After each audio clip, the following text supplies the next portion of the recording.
বিশ্বজুড়ে চলতি বছরের প্রথম প্রান্তিকে স্মার্টফোন বাজারে রাজত্ব করেছে অ্যাপেলের আইফোন।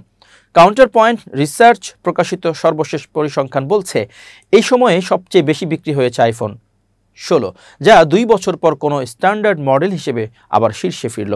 শুধু তাই নয়, শীর্ষ 10 স্মার্টফোনের তালিকায় অ্যাপেলের জায়গা 5টি মডেলের মাধ্যমে, যা প্রমাণ করে তাদের টানা জনপ্রিয়তা ও ক্রেতাদের আস্থা।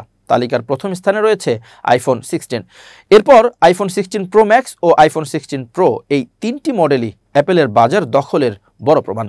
বিশেষ করে জাপান, মধ্যপ্রাচ্য এবং আফ্রিকার বাজারে আইফোন 16 পেয়েছে বিপুল সাড়া। তবে বিশেষজ্ঞরা বলছেন চীনে আইফোন 16 প্রোর বিক্রি কিছুটা কম হয়েছে। কারণ হিসেবে তারা বলছেন সরকারের ভর্তুকিতে সস্তা স্মার্টফোনের চাহিদা বৃদ্ধি এবং হুয়াওয়ের মতো দেশীয় ব্র্যান্ডের প্রতিযোগিতায় তালিকায় স্যামসাং আছে 4টি মডেল নিয়ে। এর মধ্যে সবচেয়ে জনপ্রিয় বাজেট ফোন হিসেবে গ্যালাক্সি A16 5G অবস্থান করছে 5ম স্থানে।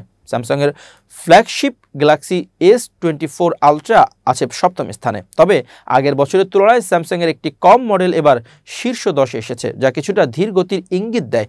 অ্যাপল ও স্যামসাংয়ের বাইরে একমাত্র চীনা ব্র্যান্ড হিসেবে তালিকায় জায়গা করে নিয়েছে শাওমি। তাদের রেডমি 14C মডেলটি রয়েছে 8ম স্থানে, যা সবচেয়ে বেশি বিক্রি হয়েছে মধ্যপ্রাচ্য, আফ্রিকা এবং লাতিন আমেরিকার উদীয়মান বাজারগুলোতে। শুল্ক জটিলতা ও বৈশ্বিক অর্থনৈতিক অনিশ্চয়তা থাকা সত্ত্বেও কাউন্টার পয়েন্ট মনে করছে আগামী মাসগুলোতেও এই শীর্ষ 10 মডেলের বিক্রয় প্রবণতা বজায় থাকবে। কারণ এখন বিভিন্ন কোম্পানি প্রিমিয়াম ফিচার সমৃদ্ধ ফোন বাজারে আনছে এবং ব্যবহারকারীরাও এসব ফোনের প্রতি বেশি আগ্রহী।